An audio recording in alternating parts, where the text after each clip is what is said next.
Welcome to the Mesopotamian Empires. Sargon, king of the Akkadians, conquered all of Mesopotamia and set up the world's first empire. An empire is a group of many different lands under the control of one ruler. Sargon's empire lasted for more than 200 years before falling to invaders. After Sargon, another group of people became powerful in Mesopotamia. They built the city of Babylon on the Euphrates River in what is now known as Iraq.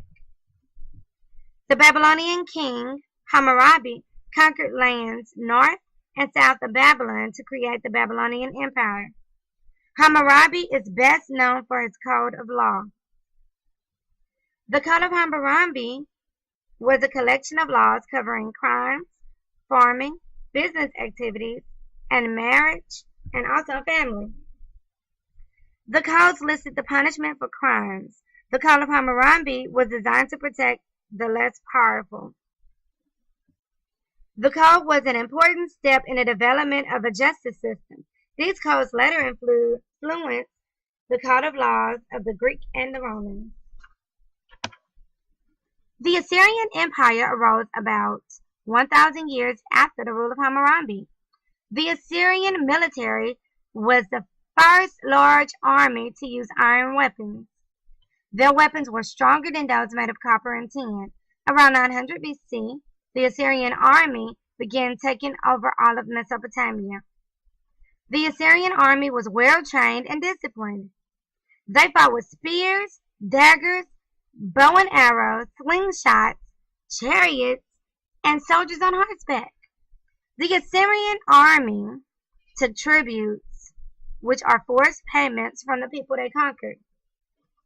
The capital of the Assyrian Empire was Nineveh. The empire was divided into provinces, which are political districts. Each province was governed by an official who collected taxes and enforced laws.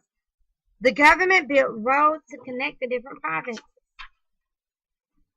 The Assyrians built large temples, palaces with statues, and wall carvings. One of the first libraries was in Nineveh, and it held 25,000 tablets of stories and songs.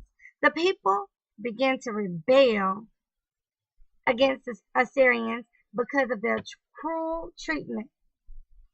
The Chaldeans rebelled and took control of Nineveh in 612 BC. Nebuchadnezzar was king of the Chaldeans. The Chaldeans were descendants of the Babylonians, and they decided to rebuild Babylon.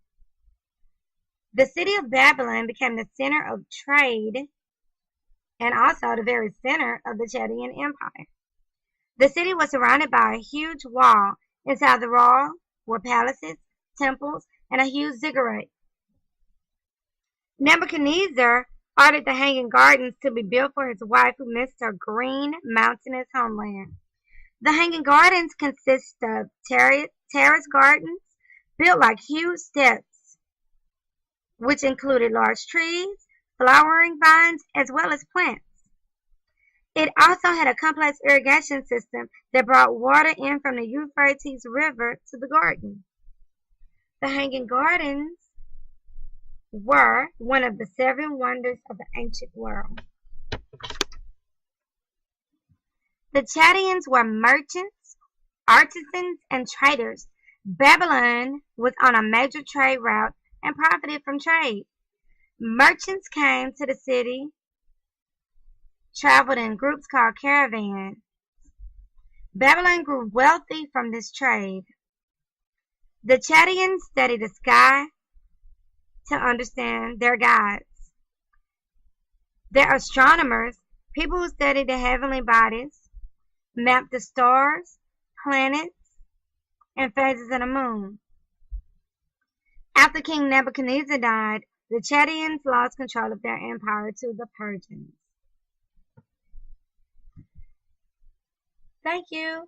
See you soon. Bye. Created using Powtoon.